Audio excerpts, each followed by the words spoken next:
Hello guys, ये दूसरा sums है। तो समर 2024 का है। ओके। तो जैसे ये क्वेश्चन ओके तो जैसे ये क्वेश्चन में हमें क्या कहा है, ये कंपनी है।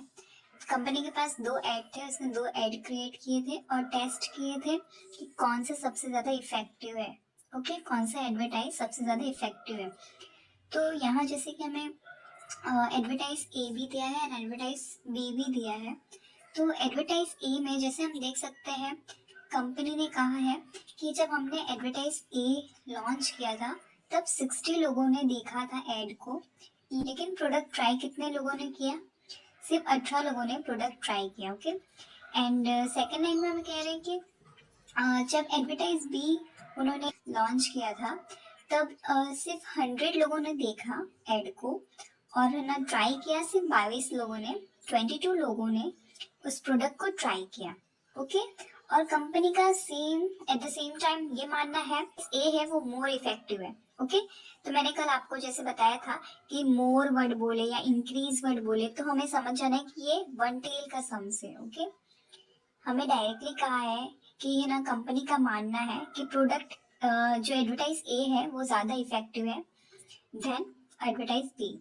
ओके। तो यहाँ क्लियरली कह दिया तो हम मान सकते हैं कि ये वन टेल का सम्स। ओके। तो जैसे क्वेश्चन में हमें दिया है हम वैसे लिखते रहते हैं। तो एडवर्टाइज ए में सबसे पहले एडवर्टाइज ए एंड बी का जो डेटा हमें दिया वो लिख लेते हैं। तो एड ए में हमें sample size N1 is equal to 60। Okay. तो सैंपल साइज एडवर्टाइज ए का कितना था? 60, बिकॉज 60 लोगों ने ही तो ऐड देखा था। एंड में क्वेश्चन में और क्या क्या दिया है?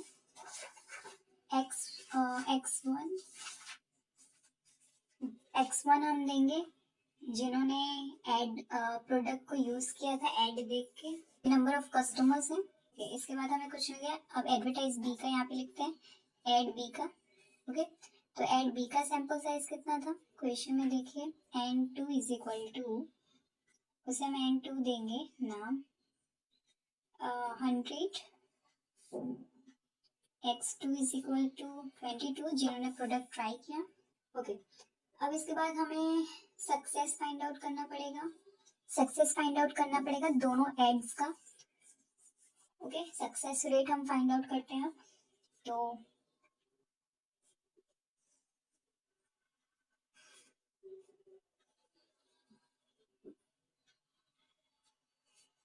x1 डिवाइड बाय n1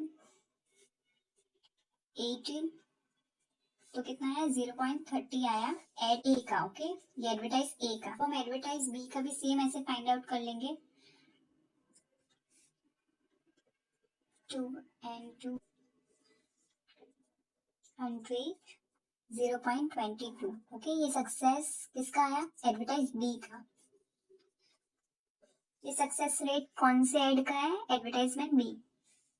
तो बस हम जो हाइपोथेसिस है वो अप्लाई करेंगे। तो जैसे कि एच नल हाइपोथेसिस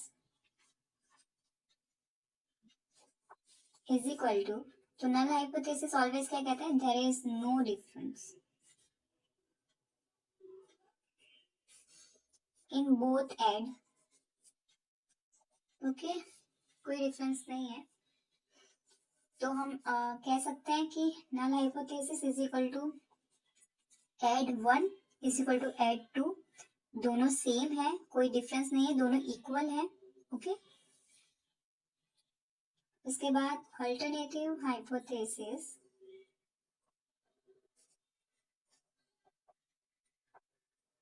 ये हमें क्वेश्चन में जैसे कंपनी ने बोला है कि उसे लगता है कि एडवर्टाइज ए जो है वो ज्यादा इफेक्टिव है देन बी। ओके। तो हम यहाँ पे भी वही सेम चीज लिखेंगे कि advertisement A is more effective than B, than advertisement B. Okay. तो हम यहाँ पे लिख सकते हैं कि H P1 means advertisement A greater than P2 greater than advertisement B. जैसे क्वेश्चन में कहा है कि एड ए मोर इफेक्टिव, तो हमने ग्रेटर देन लिखा है, ग्रेटर देन बी। ओके, अब इसके बाद हमें प्रोपोर्शन फाइंड आउट करना है। प्रोपोर्शन आई होप आप लोगों को याद होगा, P और Q हम जो करते आ रहे थे वही हमें करना है यहाँ पे भी। P is equal to x1 plus x2 divide by n1 plus n2, 18 plus 22, 60 plus 100। Answer क्या है हमारा 0.25। ओके, प्रोपोर्शन हमारा ये आया। अब Q 1 minus P।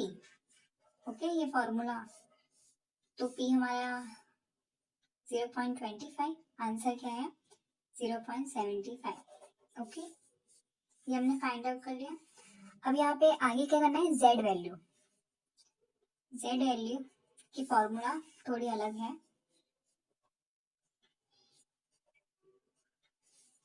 Minus P1 P2।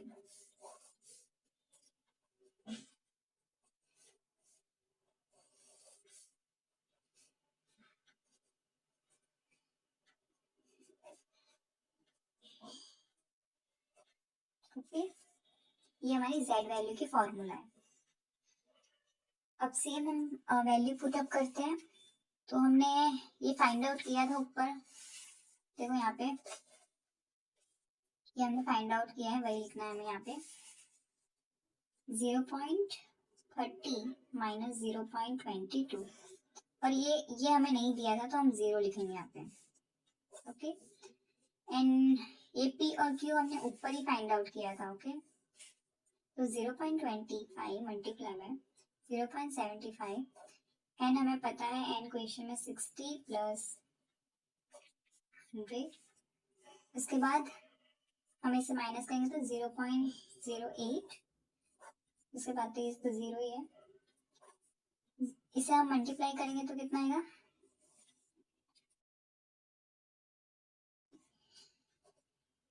0.0167 plus 0.01, इसे डिवाइड कर लेंगे तो हमारा आंसर ये आता है। उसके बाद 0.08 हम इसे करेंगे तो हमारा इसका आंसर आएगा 0.0707। ओके, क्या करना, पहले इनको प्लस कर लेना, फिर इसके साथ क्यों कट करना, उसके बाद स्क्वायर रूट करना गाइस। हमारा आंसर आता है 114। फाइंड आउट करेंगे, यहाँ पे मैं कर देती हूँ क्रिटिकल वैल्यू। ओके, तो क्रिटिकल वैल्यू की फॉर्मूला क्या है, ओके, तो ये क्रिटिकल वैल्यू की फॉर्मूला है, ये क्रिटिकल वैल्यू है एंड जेड, एंड ये जो लेवल ऑफ सिग्निफिकेंस हमें क्वेश्चन में दिया है वो। ओके, तो जेड एंड सिग्निफिकेंस हमें क्वेश्चन में 005 दिया है। अब इसके बाद जेड की जैसे हमें पता है कि इसका ऑलवेज 0.5 आती है वैल्यू, माइनस 0.05 के साथ करेंगे तो क्या आएगा 0.4500। तो ये जो वैल्यू है, अब हमें ये फाइंड आउट करना है टेबल में। तो जैसा हम ये टेबल देख सकते हैं, यहाँ पे क्या है 0.4500, तो ये वैल्यू हमें फाइंड आउट करनी है टेबल में। ये पूरे टेबल में फाइंड आउट करो कि 0.4500 कहाँ पे आएगा। तो हम जैसे देख सकते हैं कि यहाँ पे हमें दो वैल्यू मिली है। Okay, 0.4495 and 0.505। ओके, लेकिन हमें ऑलवेज ज़्यादा ही लेना है, तो जिसमें थोड़ा डिफरेंस हो वही लेना है। तो हम ये वाली वैल्यू लेंगे, 0.4505 वाला हम सिलेक्ट करते हैं। ओके, और ये देखिए ऊपर देखेंगे तो हमारा सिग्निफिकेंस भी वही आ रहा है 0.05। उसके बाद ये वैल्यू के जो सामने एग्जैक्ट सामने जो वैल्यू होगी 1.5 1.6 वो हम लेंगे। ओके, 1.6 वैल्यू लिखनी है 1.6, तो हम यहाँ पे लिखते हैं 1.6। हमारा क्या है, ये आंसर है। ओके, तो हम यहाँ पे जैसे देख सकते हैं ये हमारी z वैल्यू है और ये हमारा क्रिटिकल वैल्यू 1.6। तो हमारी क्रिटिकल वैल्यू जो है ज्यादा है, तो हम क्या करेंगे, क्रिटिकल वैल्यू में ज़्यादा है, तो हमने जो एज्यूम किया था कि ए जो है ज़्यादा इफेक्टिव है, तो ये जो है प्रॉपर प्रूफ नहीं हुआ, कोई एविडेंस नहीं है इतना प्रॉपर उसके पास कि वो ये प्रूफ कर सके। ओके, तो इट मीन्स कि हम क्या करेंगे, जो ये नल हाइपोथेसिस है कि there is no different in ad, इसे हम एक्सेप्ट करेंगे नल हाइपोथेसिस को, और अल्टरनेटिव हाइपोथेसिस हमारा रिजेक्ट हो जाएगा। जो उनका आइडिया था कि एडवर्टाइज ए जो है मोर इफेक्टिव है, जो उनका दावा था वो गलत है, ये प्रूफ नहीं कर पाया बिकॉज क्रिटिकल वैल्यू हमारी ज्यादा आई है देन जेड वैल्यू। ओके, तो है नल हाइपोथेसिस एक्सेप्ट करेंगे।